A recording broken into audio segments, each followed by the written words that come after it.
welcome back. And now it's time to talk about infrastructure development, national infrastructure development. Of course, one of the big infrastructure, one of the most ambitious, I don't know whether it's the biggest, I need to check my records, the Lagos-Calabar Coastal Road. And it's gotten so many commendation as well as flags. And that's why we're having the conversation with the Honorable Minister of Works, Engineer Dave Umahi joins us right here. Engineer and Minister, there are so many caps you wear, Senator, Engineer, former governor, so we can go on and on. But welcome to Channels TV. Thank you very much. Thank you. Good morning. Thank you. And maybe we'll start from some of the big elephants in the room, so that before we get to some of the questions that was asked by the former vice president and a couple of other things, let's start with the issue of the landmark park that we had the conversation, I think 2 or 3 days ago with a gentleman. And I remember him using words like, I borrowed and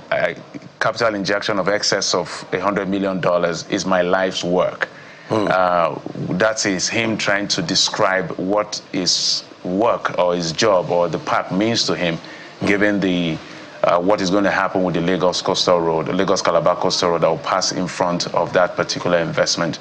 I don't know whether you've spoken with him and what the conversation is at the moment, because he said that he wants, if he has his way, that diversion back to the Water Corporation area, which was the original plan, given what has been done originally and now this new way that is being created by the federal government. I don't know what your initial response would be to that. Thank you. I first heard of his comments in social media. But yesterday when I came, I visited that spot. I had conversation with him. We had over 30 minutes tour of the place, and exactly what is being said is not true at all.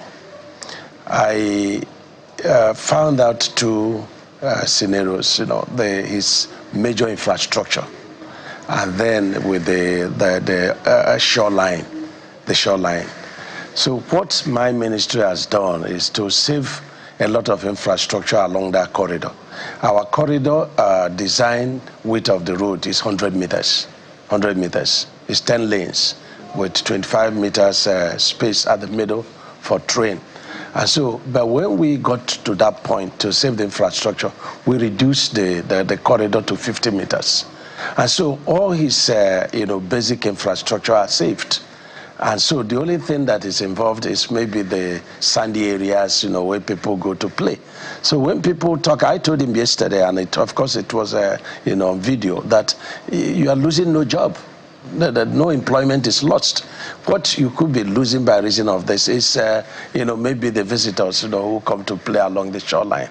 And I don't want to get involved in terms of, how did you get there and so on and so forth, because the act is very clear, and the Supreme Court letter judgment on who owns the shoreline is also very clear, that the shoreline from the point, of the shore to 250 meters belongs to the federal government. I don't want to get into that because, my concern is to pass the coastal road. So he's losing no job, no employment is lost. And so I've also given him an idea as an engineer on what he should do when we pass our coastal road. But it's irrevocable. We are not going out of the place. We are following that. Because I guess his concern is that the major attraction that necessitated some of the investment you saw that you say is not affected is even the beach. The beach itself is the major attraction. So you can see that line on the screen, all of that. I'm sure you're very familiar with it. Yeah. So people are coming not because of the high-rise building or the eateries or the pool. It's basically about that water they're overlooking. If you want me to move the coastal line out of the coast line, there is no longer coastal road. And I tell you something, even the promoter of the coastal, project, wanted part of the coastal line to go along some of the southeast, states. But we looked at it that it's going to move away from the ocean, and because when you have this coastal route, you have, of course, the train. You also have some activities, along the line, on water, right. And so I can't move it out of the coast, then it's no longer. And if I move it out to realign it, it's also another huge problem. So you are going to be cutting digging a hole to fill a hole. So we're not going to do that. I'd like you to speak to the narrative that there was an original design said to have been done by JB that passed through the waterworks route. And then they're saying this is a new design entirely that is now passing through the business. I'd like you to speak to that because that's causing a lot of controversy. Well, the first and foremost is the right of way. The federal government has a irrevocable right of way. And so when we looked at it was Mr. President that started the idea of the coastal route when he was governor of Lagos State. And he had a right of way. But, the character of, some of our people along that, right of way is been totally built up. We have high rise and all kinds of stuff. People just think that coastal road is just a standard gauge, of 7.3 meters. No, it's a 100-meter corridor. And so when we looked at the number of infrastructure we're going to destroy along that, gazetted right of way, we felt that it's not just about compensation. We have the feelings of the people. And so we had to do some economic indices. We analyzed it. And we felt, one, we have to be within the coast. And number two, we are going to save a lot of infrastructure. And that's what we've done. We have had to redesign to be along the coast.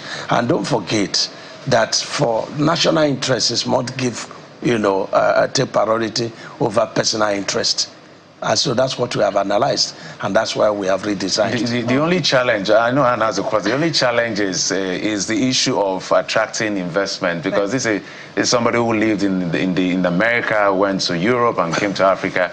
And seeing this happen, maybe it doesn't tell well at the end of the day in terms of outlook. We understand that. And yes, so the Honorable Minister, the 7-day ultimatum that was given to him, I mean, you just cleared the air on why the redesign, because when I asked him 2 days ago, he talked about he didn't even know why that redesign policy, why they changed the previous design to the new design. He's not aware. Maybe he'll just be hearing it on the show now. I'm not reporting to him. It's I know, but I mean, it's not. And there are other businesses. There are other businesses. It's just not just it's not just his own. Yes. We have the is it Oniru? Of course, they're all affected. And we're taking all that shoreline. And so I don't know why landmark owned is okay, but my question now is the 7-day ultimatum given to all the businesses on that route. You want me to increase it? I don't know if 7 days, well, it's for them to, I mean, another business owner on that route also talked about the 7 days not being enough for them. Well, you see, we have started the reconstruction, the final, pavement construction, and we had to join that section, so that we will give them enough time. It's not just 7 days. We've been on that for the past 7 months, and we've been talking to them. They knew that this is the alignment, and they knew that they ought to have evacuated. And so we were just fulfilling the legal obligation by saying, look, we'll give you 7 days. But we could give another 7 days by reason of my coming. But I had to visit the place, I had to talk to the man, and we're laughing together, we're chatting. And also offering my own engineering idea of what he has to do. He can create artificial, pools. So you become a consultant now. Consulting free of charge. That's what I told him. I asked him that has to pay me for the idea. Interesting. You said you will run the figures, and that's something that is trending. A lot of people said the Minister of Works has promised to run the figures. In fact, he went as far as saying that the former Vice President, Atiku Abubakar, doesn't quite understand the figures. And I know you have a file here. I imagine the figures are here.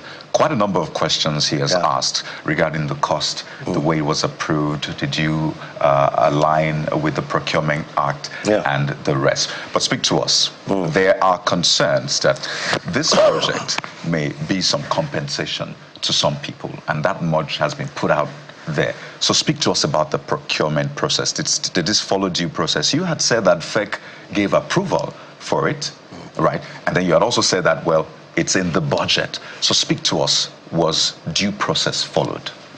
Well, I don't understand what you mean by due process. Yes, due process was followed. People were concerned about whether it was appropriated for, and I say yes. If you go to 2024 appropriation, you will find, Lagos Calabar Coastal Road is there and it's appropriated for. What cost is there? I may not know, but let me explain something to you. Right. In appropriation and procurement, what is in the appropriation may not necessarily be what is in the procurement. But the most important thing is that it's appropriated for, and it followed due process. And what's the due process? The due process is that we did our in-house evaluation of what is submitted. And some people say that this project is PPP. It's not PPP. It's EPC plus F, which is engineering, procurement, construction, and plus finance. And what people do not know is that in EPC plus F, there is a commitment in terms of funds, from the federal government. It depends on the negotiation. Like we have Abuja to Makurdi, is done by China Harbour, and the federal government is paying 50% equity. And we have also Makurdi to 9 Mile in Enugu State. The federal government is paying 15% equity. This one, we are still negotiating between 15 and 30%. And so what the federal government is doing is that they are injecting their own equity, by saying, okay, we fund this section. We may not necessarily give you money, as we are doing Abuja, Kaduna, Abuja, Makurdi, but we say, I did it in my state, when I had 199 kilometer of road, to do, and I had to put in 20%. Instead of giving the 20% to African Development Bank, I had to now, elect to do construction of about 53 kilometer on my own. And so it's an equity contribution. And so it followed due process. It was duly approved by BPP. It went to FEC. It was approved by, FEC. And so when I say I will run figures, yes, I'm here to run figures. And you said it's tomorrow. You're running the figures for tomorrow, the breakdown and the total I'm cost. here to do that. We're running figures. I know, but you said you're going to break down that figure. Yes. But just to piggyback the question Kayode asked about the bidding process, which is one of the questions that was raised by the former vice president. The bidding process. Some of the general questions being asked about how competitive are the bidding process. Now, the elephant in the room is that it's given to high-tech. High-tech is a subdivision of the Chagri Group, and we know that the president has a relationship with the Chagri. I'm not aware of that. Well, the president. You're just telling me I'm not aware of that. I'm here to, as minister, as somebody is party chairman, deputy governor, governor, senator, I cannot be led, by, the news. I have to understand that there is today and there is tomorrow. So I have to do the right thing. So leave all that. I am telling you the sentiment that informed that question, Honorable Minister. I'm an engineer. I don't work on sentiments. I work on realities. And so how did the high-tech come about that? You see, in Procurement Act, which is a law, you are allowed, as a ministry, to invite contractors that have special skill in a particular kind of work and then negotiate with them and then give out the job to them. And we did that in the Third Mainland Bridge that is ongoing, which is the underwater works. We invited specifically Jilobeja, to come and, do so. We understudied the elements, to be procured, and we negotiated, quoted, and we negotiated with them, and are rightly doing the job. And so when it comes to the coastal route, yes, we looked at the problem of ocean surge, and we looked at the pedigree of companies that have the capacity and the track record of doing that. So we went to look at the Eco-Atlantic. I lived in Lagos, at the time we had the challenge, where the flood was almost taking over the entire VI, and high-tech. It was the only company that was able to cure that problems. And when the National Assembly visited, they were so satisfied with the measure they put in place, to contain the ocean surge. That's one. Two, when you are doing a, coastal route, you are dealing with a very high water table. And so the issue of asphalt flexible pavement will not come to play. It is only concrete, and concrete is very friendly with water. And so we look at the company that has a track record so far in Nigeria that has done concrete road. And what comes to mind is high-tech. And how you look at the upper portion, you are aware of the problems we've had in the past until Dangote and high-tech came up under tax credit to do that road. And today we are enjoying it. We look at the deep sea port, it's also on concrete road. And in fact, people say that we are, doing decking on road, and that is exactly what they are doing. So they have that, pedigree of ability to, contain the ocean surge, problems. They also have this proven track record of reinforced concrete road pavement. So that's how it came about. So for you, it was purely a technical competence consideration. It's not just technical. You also have to consider the commercial, the ability, the capacity. So there are a lot of factors, that were put in place in line with the Procurement Act, and that's exactly what happened with the China, China Harbor, Abuja to Makurdi, Makurdi to 9th Mile. So it's not an isolated case. There are also cases that are as such. One of the narratives that people have made about your appointment is, well, fantastic. This is a round peg in a round hole. People listen to you talk, use those terms, and they're impressed, naturally. Minister of Works and engineer, perfect. I understand engineering. Exactly. So, and you have to give that to people. They recognize that and appreciate that. So, from your experience, and maybe this, I don't know if this is the most ambitious project you have undertaken, perhaps more. How long does it take to get, the right-of-way drawings for a project as ambitious as this on a normal day? You can get, it depends on your, technical, capacity and what is involved, the route survey, the hydraulic, study, the soil test, then the design, and then to also understand the encroachments, and then ESIA, that's environmental impact assessment, So these are all the elements, that put together, and then you now begin to talk about, the cost consideration. And in doing cost consideration, it's like you want to go to Abuja. Which one is the shortest, route to Abuja? But the important thing is that you get into Abuja. But then the stability of the infrastructure is taking a priority. And so it depends on the capacity and what you meet on the way. You could get to, there's a point we got to in the course of this design in Cross River, and it was predominantly the route, that the bandits are staying. So it's either we wait for the security put to clear the bandit, or we have to talk to the stakeholders, on how to realign. So will it take anything less than 2 years? No. It could take 5 months. It could take 5 months. Yes, but for 700-kilometer project such as this one. Of course, it could take 5 months. It could take 7 months. But let me tell you something. Along the course of the project execution, there are also tests that are being carried out. That's presently we realigned from kilometer 1.3 to kilometer 7. We had to realign, the project. The project corridor is 100 meters. First, we had to shrink it, to 50 meters corridor, and then also did not include the train track. But they were all designed to have this. So that when we're confronted with situation on site, we had to redesign. So even in normal road construction, it's not a static thing. As you go along, you may discover that the test you did, because you are not doing tests on the road, at every inch, but you may discover that along the line that the test you did, did not cover, certain sections, and you've discovered, a different, a situation, and so you have to redesign. So it depends on the capacity and capabilities of this. And don't forget that this coastal road design, and procurement has been there by NDDC. For years. They have their study. I have that book, it's quite very bulky. They have their study, they have their design done over the years. Even though we did not follow exactly, that design, but we had to study the design and then to take information from that to compare with the design we have from the CPC plus F. Arrangement. Because in some other climes, some will say are more advanced. You see, it takes 18 to 24 months for right-of-way, but this is going to be a record across the world, don't you think? 7 months. But it could take, 10 years. It could take 1 month. But let me explain something to you.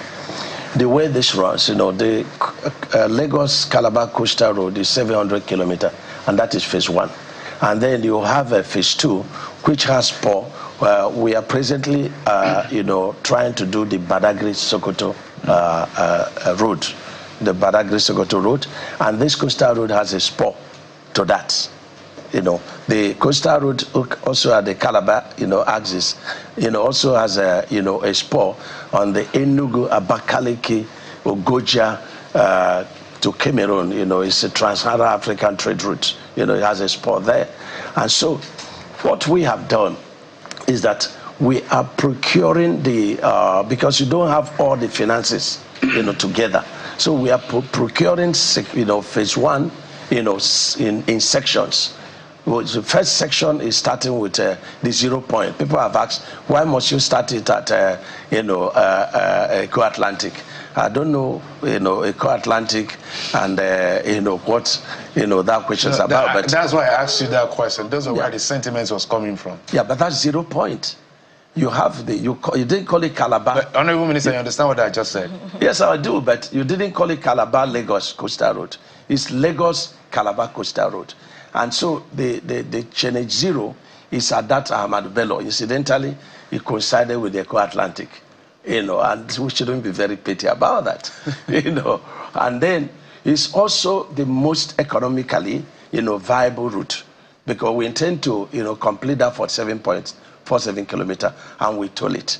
And we're also going to have some, along the corridor, we're going to also acquire some land, which we intend to also develop, tourism, develop,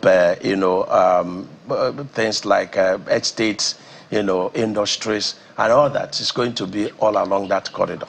And again, the train, when we came to start, we weighed the possibility of destroying mega infrastructure. And so we said, no, let's start with, 50 meters. And then we omitted the train track at the beginning of the road, for the reason that we don't have enough corridor to evacuate people and to bring people to join the train. And so we took the train station to start at the Jakande, axis, that estate. And that's where the train station is going to start. And so the coastal road is being procured in sections. Right. In sections. Okay.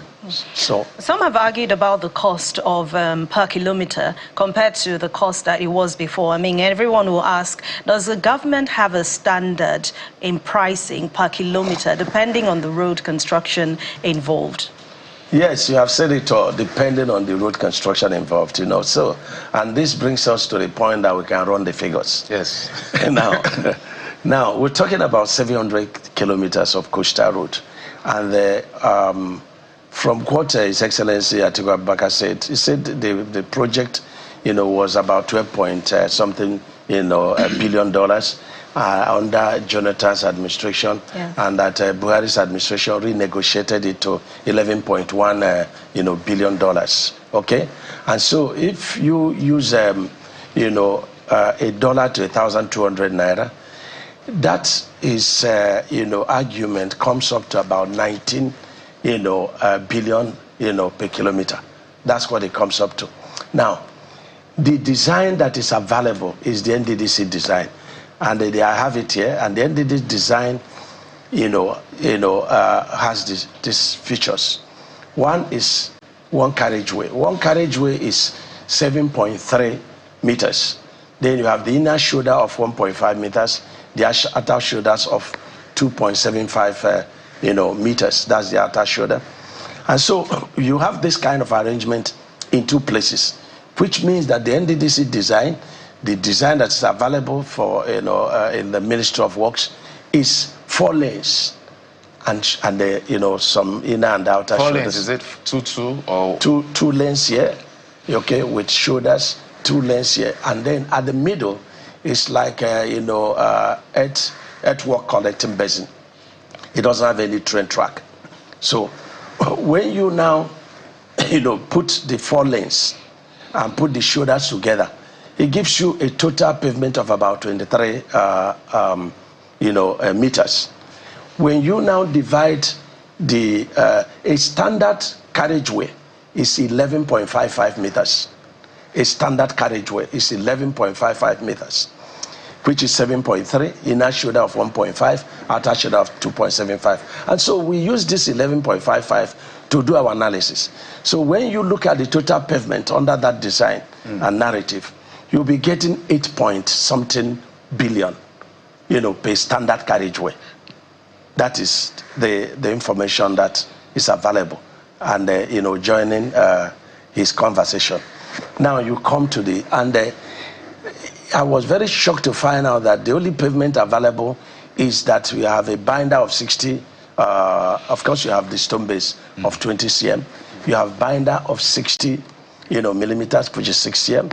Then you have the wearing course of 40 millimeter or 4 cm.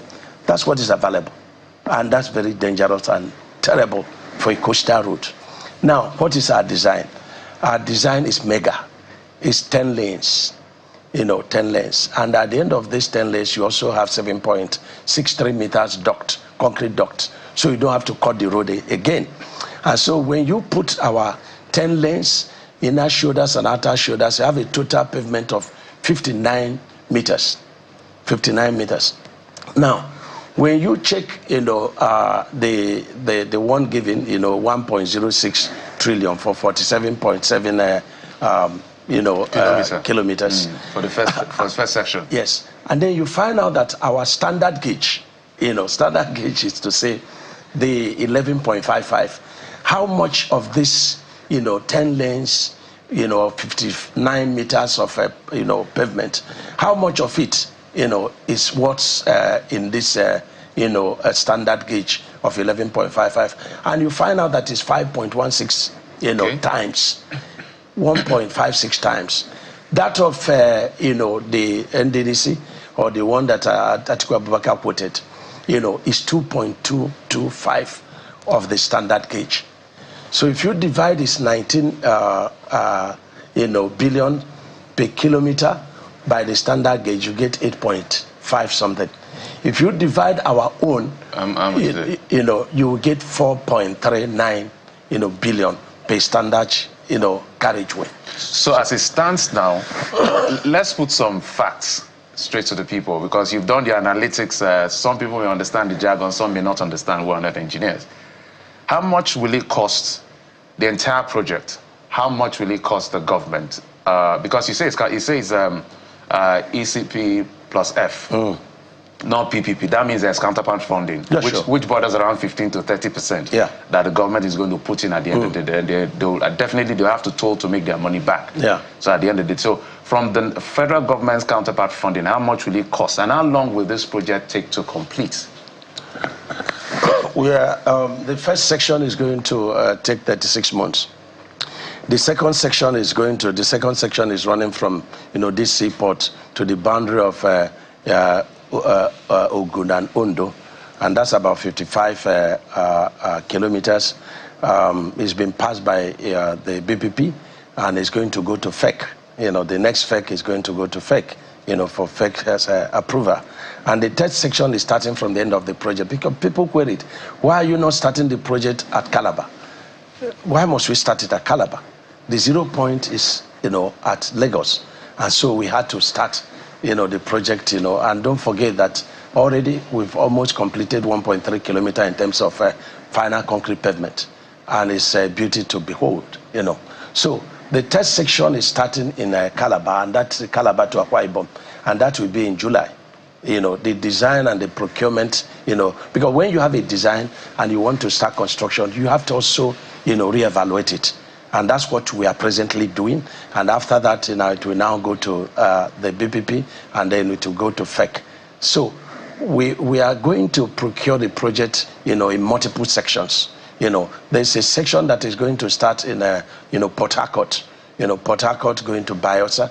Another section is going to start from Delta, going towards Ondo State. So it's going to start in multiple sections.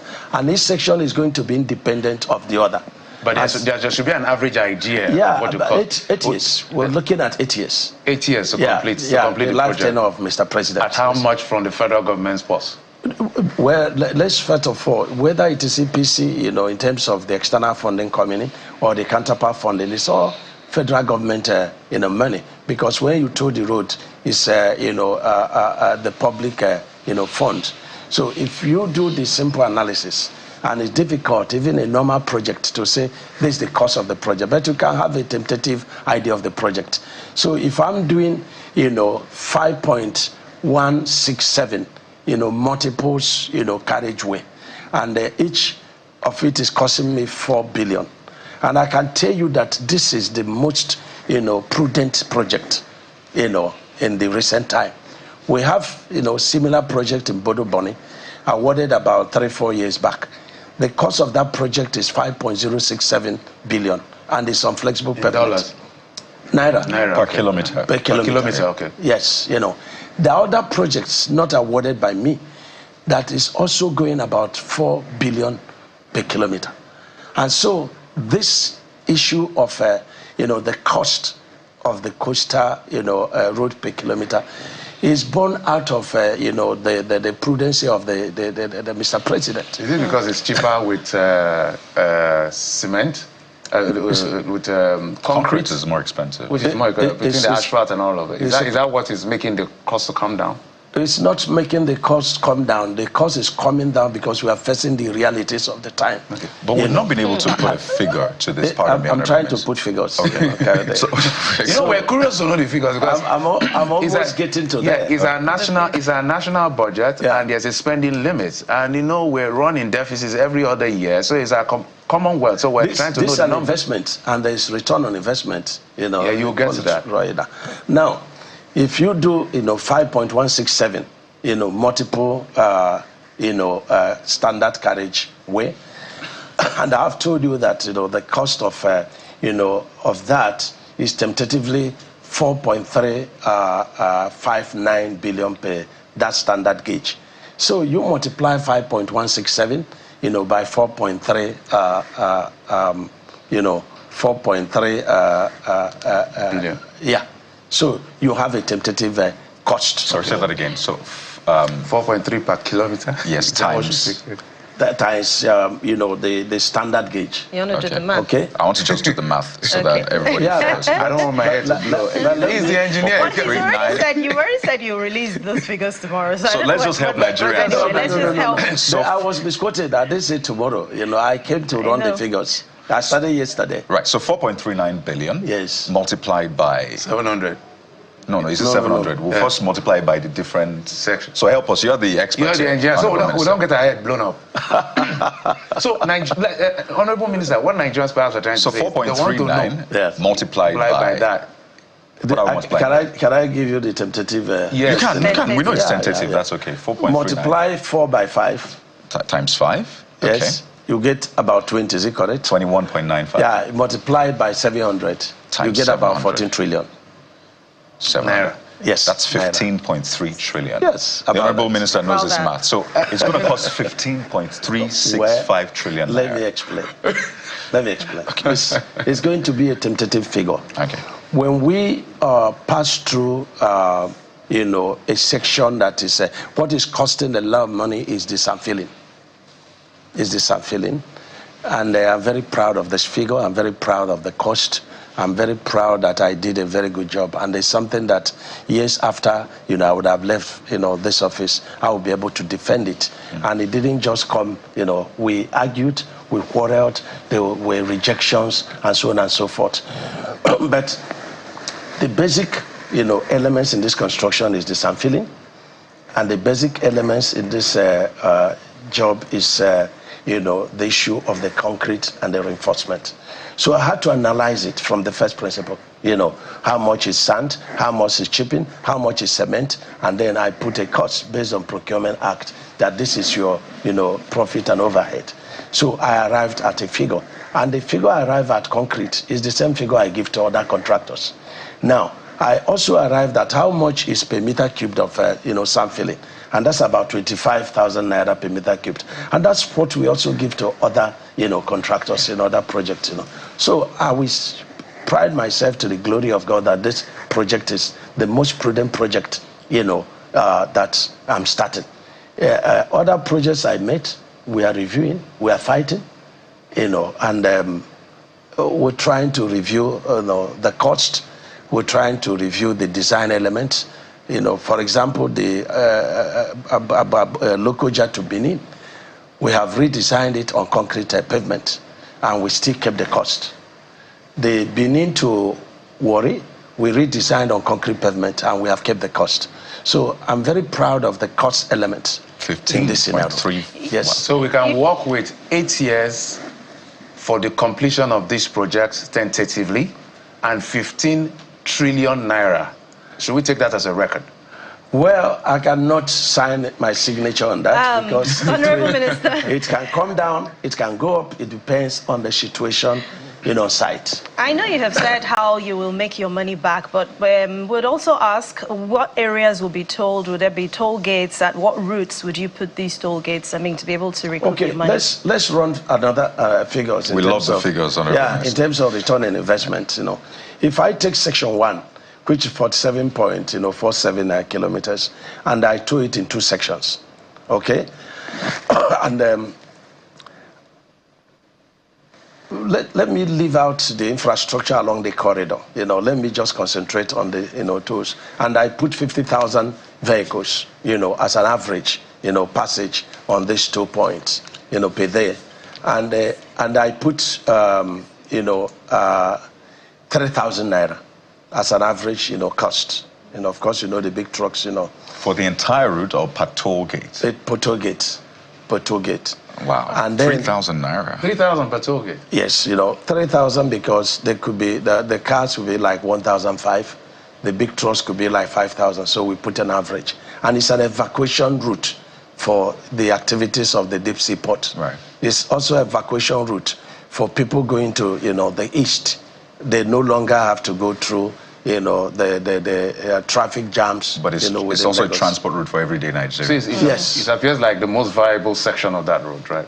Yes, it's the most economical, because, it takes you to the deep sea port activities. Okay. And there are a lot, happening at that seaport, the ingenuity of, the Lagos state government and federal government. So if you do that, then you find out that in 15 years, you've made back your money that you put in this.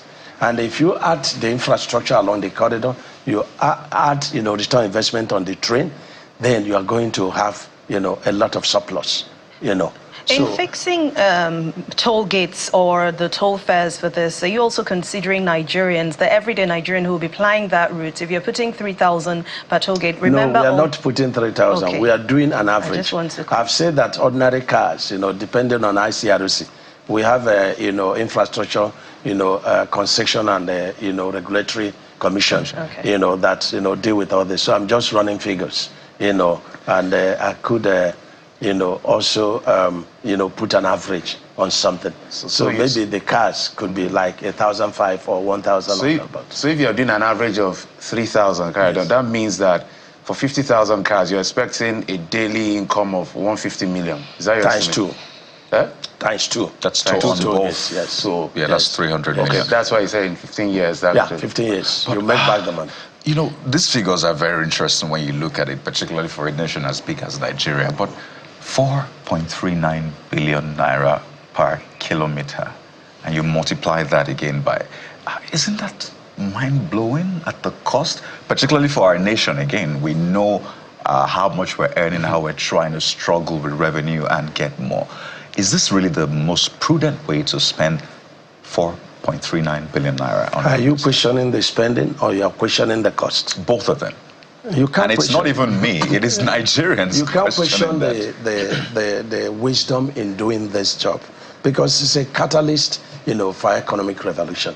Having this coastal route, where you make Lagos to Calabar, and it is safe because, along the waterways, you can have security all through. You can also have activities on water, water transportation. You have the rail line. You have the infrastructure development along the corridor. You have, transportation. You can make Lagos Calabar 7 hours.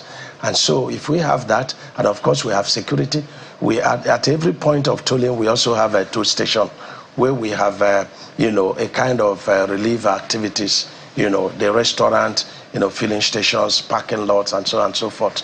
So people, we now have confidence, and these sections we intend to also put CCTV all through. So instead of blocking the road, you just stay at the toll station. We have a viewing point, and so you will be able to see what goes on. And if there is any problem, there will be a response, And it takes me to the idea of what we are doing to Mainland Bridge.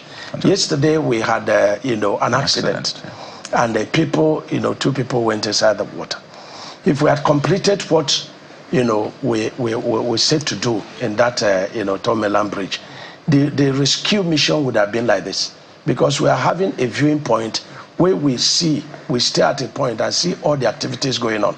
And within that viewpoint, we have the Navy, we have the police, we have the army, we have the ordinary security, and then we have a boat, there, we have pickups. And so if we had completed that, the Navy people would have, just jumped in and would have been able to probably to save lives. And that's what we are bringing, along our, road infrastructure.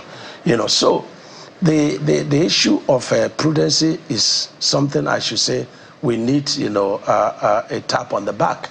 That is an investment. And if this investment was not worth it, like His Excellency Atiku Abubakar said, the past administrations wouldn't have considered it.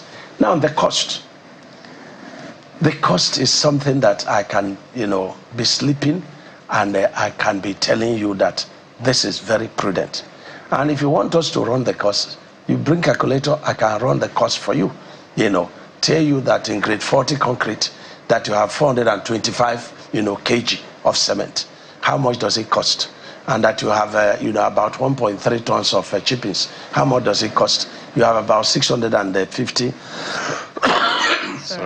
of, sand. How much does it cost? How much does it cost to put all this thing together? Transportation, diesel, and so on and so forth. So I can tell you that the cost, and if you compare the cost with the projects that were awarded before, but I'm not taking my bearing from that.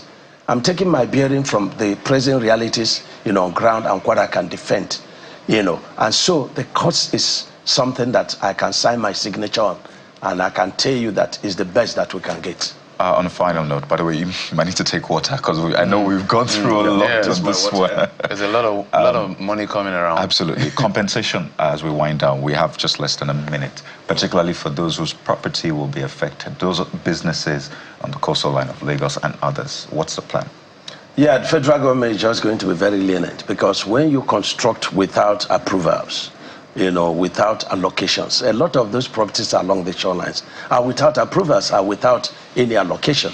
People just see the property of federal government and they just go there and then they, begin to. But what we are destroying mostly is along that shoreline, the shanties. We don't have major infrastructure, but we are doing a stakeholders meeting today with all those who have properties, along that shoreline, and we're going to pay compensation according to the laws of the land. We're going to do that. The Honorable Minister of Works, Engineer Dave, or Senator Engineer Dave Umahi. I see that you know a lot of the numbers. We were just holding our calculators because Nigerians are relying on us to give us those, to give them that number. I must thank you for coming on the program. And we know every discerning Nigerian knows that this is an ambitious project. It's big. It's good for the country.